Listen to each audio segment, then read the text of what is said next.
vava ntoto kasi bulu kotele mvua uwa mona muntu ufechi sukuka mvindu kayoyo yako itumonanga mubinkuti muzinzo peleko aya ndiwo mvindu yenandi kashirato muyobelako yandi vovelekane mvindu ya muntu mukatira nitu ibanga ebwa ubutu fweti sangolo mukatula mvindu yoyo ye mukatira nitu zeto ngati takota batsema musaluke ukika mbanza Kongo musaluke nza ya mvimba ye mvuwa uwa mona mayu ye mukatula mvindu yo muntu fweti toko vilula diela fweti kifundisa muntu wena makolo muntu wena bifu bya bibi mvindu yo ni makolo moma bakaneto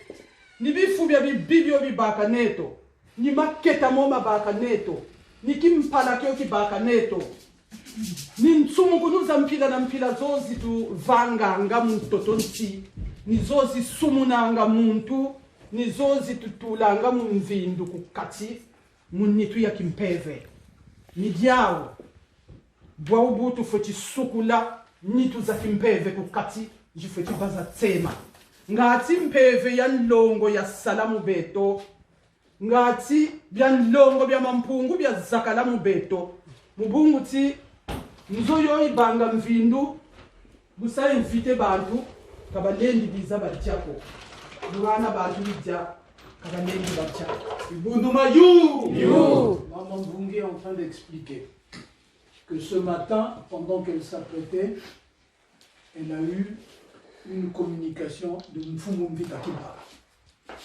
Mfumumvita Kimpa, qui est une des patronnes de Kimbunza.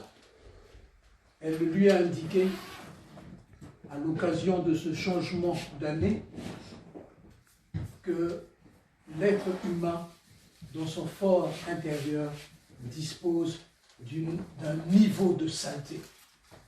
Il ne s'agit pas de la saleté que nous voyons sur le plan physique, il s'agit de bien d'autres choses qui entachent les corps spirituels intérieurs.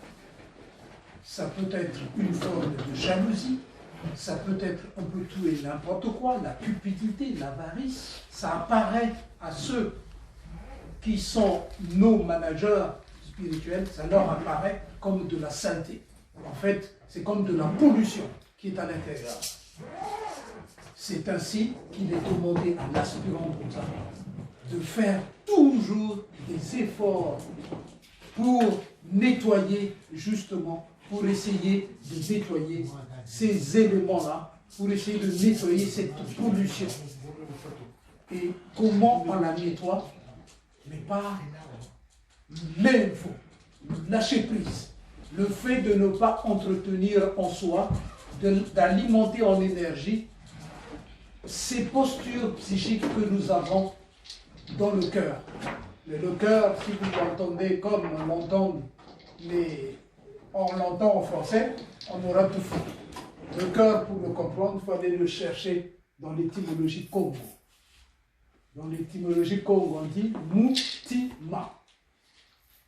Mutima, ça signifie la matrice des postures que vous prenez, des réflexes que vous avez lorsque vous êtes devant une adversité. Mais l'adversité, ça peut être l'autre qui possède plus que vous, et puis ça crée chez vous des réflexes. Ça peut être de la jalousie, ça peut être autre chose. L'ensemble de ces postures-là constitue ce qu'on appelle en Congo Mutima, c'est-à-dire le cœur. Le cœur est une réalité psychique. Il y a bien sûr le cœur physique que nous avons en nous. Mais le cœur dont il est question, c'est le centre vital, le centre cardiaque qui est à l'arrière-plan, qui, en fait, gère la plupart des réactions automatiques que nous avons. C'est pour ça qu'en Congo, on dit, quand quelqu'un démarre au quart de tour, on dit « ti-ti » d'identi. Le même « ti » qu'on trouve dans « mutima », la capacité à réagir tout de suite à quelque chose. Ça définit le cœur. Maman Vungi vient de préciser que Mfumumvita Kimpa a donné les indications pour que la saleté dont nous pouvons être comptables à l'intérieur, qu'on puisse la balayer au maximum. La balayer au maximum, faire un travail sur soi-même pour nettoyer. Il faut lâcher. On l'a dit la dernière fois, certaines choses, on ne peut les tenir que si on lâche. Ça a l'air contradictoire.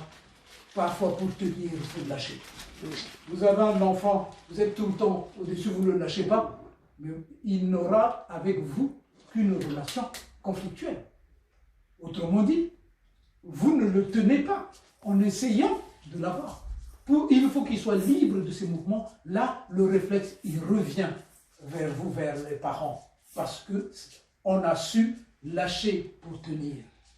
On a su lâcher pour tenir. Nzambi wa bonga! Wasa! Alubokele, nzala kotambo ya tateto. Alubokele, nzala kotambo ya tateto.